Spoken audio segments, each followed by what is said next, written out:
भिक्षा पात्र में खीर। एक बार भगवान बुद्ध यात्रा करते हुए एक ग्राम में पहुँचे। गांव में धर्म सभा लगी थी। धर्म सभा खत्म होने के बाद एक सेठ ने भगवान बुद्ध को अपने घर भिक्षा के लिए पधारने का आग्रह किया। उस सेठ के जाने के बाद गांव वालों ने भगवान बुद्ध से कहा, यह बहुत ही लालची और कंजूस व्यक्ति है। लेकिन भगवान बुद्ध ने कोई उत्तर नहीं दिया। वह सेठ के आग्रह पर उनके घर भिक्षा के लिए पधारे। उसने बुद्ध के लिए खीर बनवाई। भगवान बुद्ध को जिस भिक्षा पात्र में भिक्षा ग्रहण करनी थी वह गोबर से भरा हुआ था। उस पात्र को देख सेठ ने भगवान बुद्ध से कहा, गोबर से भरे इस पात्र में खीर कैसे भरी जा सकती है? यह पात्र एक बार मुझे दें, मैं इसे अभी साफ कर के ले आता हूँ।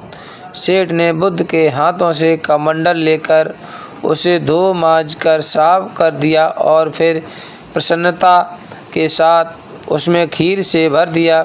खीर लेकर जब बुद्ध लौटने लगे तो उस सेठ ने कहा, भगवान कृपा कर मुझे उपदेश दें।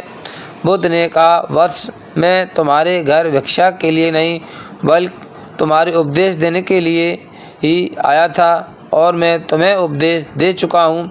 सेठ ने अनुनय विनय करते हुए कहा, प्रभु, मैं आपके कथन का मर्म नहीं समझ सका।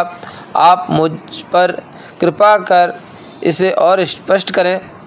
बुद्ध ने कहा, जिस तरह गंदे बर्तन में अच्छी चीज़ नहीं भरी जा सकती, उसी तरह लोभ और लालच के दलदल में आकंठ डूबी जिसकी चेतना हो वह कभी महानता का वर्णन नहीं कर सकता। अगर तुम्हें अपने जीवन को सार्थक और सफल बनाना है तो लोभ का त्याग करके हृदय को निर्मल बनाओ।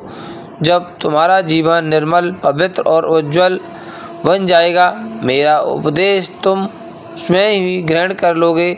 यदि लोभ का त्याग नहीं किया तो बुद्ध कुछ भी प्राप्त नहीं होगा। यह बिल्कुल सत्य है।